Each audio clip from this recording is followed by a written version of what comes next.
Photo ఉంటుంది తెలుగు ఆత్మగౌరవం అని, అది పెట్టే మా షూటింగ్ స్టార్ట్ చేసినాం సార్. అండ్ అపారెంట్లీ ఎగ్జాక్ట్లీ అదే రోజు ఈ ఈవెంట్ జరుగుతుంది.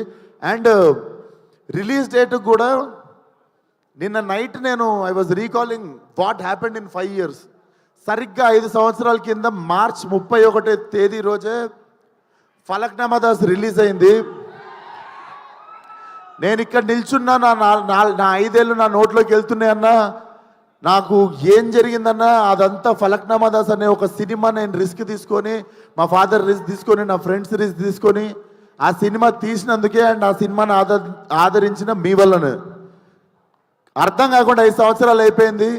అండ్ 5 సంవత్సరాలలో బిగినింగ్లో నువ్వు ఈ యాటిట్యూడ్తో పైకి రావు, నువ్వు ఇంత పొగరుతో ఉంటే నిన్ను తీసేస్తారు, తొక్కేస్తారు, పంపించేస్తారు, నిన్ను అవాయిడ్ చేస్తారు, అది ఇది అది ఇది అని 1000 మాట్లాడారు. ఏ రోజు నా క్యారెక్టర్ చంపుకోలేదు. ఎందుకంటే మనతో ప్రాబ్లం ఉన్న వాళ్ళకంటే మనకి ఏదైతే తగ్గించుకోమన్నారో అది నచ్చే మీరందరూ నాకు ఫ్యాన్స్ అయ్యారు అండ్ మీ అందరు నాతో ఉన్నారు.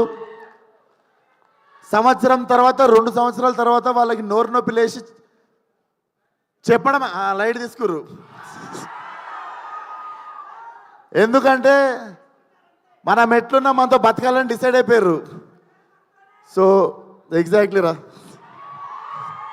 సో ఈ 5 సంవత్సరాలు నన్ను సపోర్ట్ చేసిన ఇండస్ట్రీకి, డైరెక్టర్లకి, ప్రొడ్యూసర్లకి అందరికీ థ్యాంక్ యూ సో మచ్.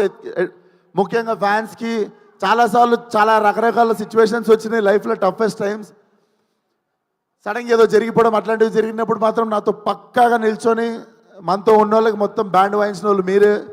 మీ వల్లనే నిల్చోగలిగిన ఇక్కడ 5 సంవత్సరాలు అయిపోయింది. అండ్ ఇప్పుడు చెప్తున్నా, నెక్స్ట్ 5 సంవత్సరాలు ఫైరే, కాల్చి పడేస్తా మొత్తం. అండ్ సేమ్ మా డైరెక్టర్ గురించి మా ఇద్దరికి పొగుడుకోవడం ఇష్టం ఉండదు ఒకరినొకరికి, కానీ నన్ను ఎట్లు ఊహించుకుంటో రత్నాలు లెక్క తెలియదు, కానీ it was my dream role. ఏదో చెయ్యాలని ఉంది, లుంగి కట్టుకోవాలి, కత్తి కట్టుకోవాలి, ఏదో చెయ్యాలని ఉండే, బట్ కథ దొరకలేదు. రకరకాల కథలు వింటుండే. ఈ మనిషి వచ్చి చెప్పంగానే దొరికేసింది. వెంటనే వంశన్ నాకు ఫోన్ చేసి, నువ్వు నేను ఎతుకుతున్న కత్తి దొరికేసింది, అది దింపుదామని చెప్పి తయారు చేసిన కత్తే gangs of Godavari. So definitely commercial cinema with very new approach.